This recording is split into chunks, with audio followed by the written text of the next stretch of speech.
Shane. Hi, hi, And if Donnie. you're ready, Hello. I'll let you Hi. take it away. All right. Hi, Ian. Hi, good to meet you.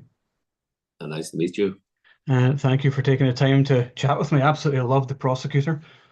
Thank you. Fantastic job. So, what was it about the script that appealed that made you want to direct as well as act in it? I didn't want to do the film in the first place. So the company that I work with, we did Ed Man and Flashpoint in the past. So they know me, and they one day we were working on trying to develop Flashpoint 2 as well as Ed Man 2, Ed Man 5, and they said, "Hey, I I would love you to be in this film." I said, "This subject, this is not what I do. I do action movie. I have no understanding of doing a league about court cases and stuff like that, right? So it took me 2 months to be convinced. They really felt, the company really felt that I fit the character in their script. So I took the script and I thought about it for 2 months, and I said, if you want me to do this film, I have to kind of reshape how I tell the story. I don't want to dive into trying to make another classic court scenes. There's plenty of them. We watch them, right? We know how good these films are, right? In the past, right? So I wanted to kind of reshape a genre. Like, how do you combine action films into telling, these court scenes, right? So yeah, that's what I did. Yeah. And as this is based sort of inspired by true events, how important was Bye it to bye. keep? Yeah. It is Uh, imbibe, but I didn't want it to stay in trying to tell a real story. So mm, that's why it's very important for audience to understand it's inspired by a real case, but I created more of a surreal world. Otherwise, you wouldn't have a Donnie Yen's all out phone blown action scenes, right? If mhm. in the real world, how do you have these scenes, right? So it was very tricky, and I needed to shape the film, to direct the film diligently of how much truth I wanted to focus on the case, and at the same time, given shaping an action movie. Yeah.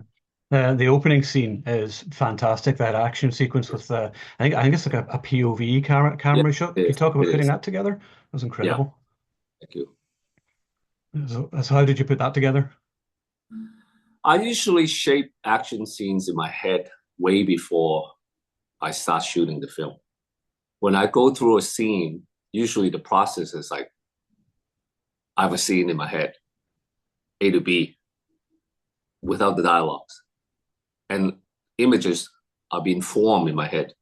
So when we were going through revising the scripts many times before we started actual production, I already had in mind, I want to do a scene where it's going to be a more of a like a video game POV type of style. So I just kind of formed them together and had my action team to put each, because I don't really like to choreograph directly as much as when I started in the business like decades ago, Mm. because for me there are difference between choreography, action director, and actually directing the film. When you choreograph the fight scenes or any action scenes, you're trying to combine the shots together, right?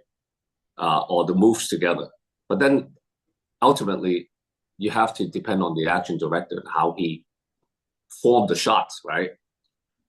But even if you're action director, you're forming the shots, it's how you combine with this character, combining with the lines, combining of how the storytelling. So ultimately, as I progress as a filmmaker, I realized you gotta direct your action scenes to ultimately bring these actions exact image to the audience. You can't just choreograph the move and not have the freedom to direct it. So yeah, so right now I leave my teams. I have my stunt team and action teams. I would ask them to choreograph some movements. Does it fit into how I want to tell the story? And a lot of times I just jump into, I say, hey man, I don't like that move. Take out moves and here and there because it kind of doesn't flow with how I want to tell the story. Yeah. Yeah. Okay. Away from the action, as a director, what's your approach to building a good relationship with your actors?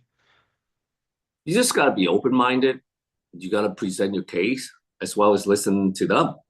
You can't, like, as an actor, you have to be, you're trying to be objective as possible. You know, you're trying to shape your character. But as a director, you got to be as subjective as possible so you can hear them out, flush, like, it's communication. It's all about communications and how do you deal with actors.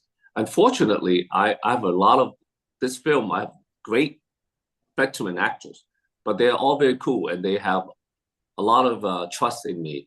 So it made my job a lot easier. I'm not like a junior filmmaker where, sometimes it's all about respect, right? So we have mutual respect for each other. We just kind of talk it out like civilized filmmakers. Yeah. And finally, because I think we probably don't have much more time, but how would you like the film to resonate with audiences? You know, I think as an audience, when you watch a film, everybody have different takes on what they want to get out of watching movies, right? Some people it's a soul search when they watch a movie. Some people Mhm. it's just purely entertainments, right? So I can't please every single audience. What I want to do is to drive your emotion. Like when you watch my films, uh, you're gonna be involved. You're emotionally attached to while you're watching the film, right? With excitement. And this excitement can be adrenaline rides or emotionally rides, right?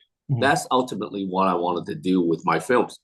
Like, uh, it might be some logical questions to how you break down a film because everybody have different perspective, right? Mhm. So it's like I said, you can't win it all. But what I want to do is ultimately is when you watch my film, I say, wow, I'll take you on a roller coaster. Mhm. Yeah, Yeah. absolutely. All right. Well, thank you very much for taking the time Thank to you very chat much. with me, and all the best with the film. Thank you. All right, take care. Bye bye. Bye.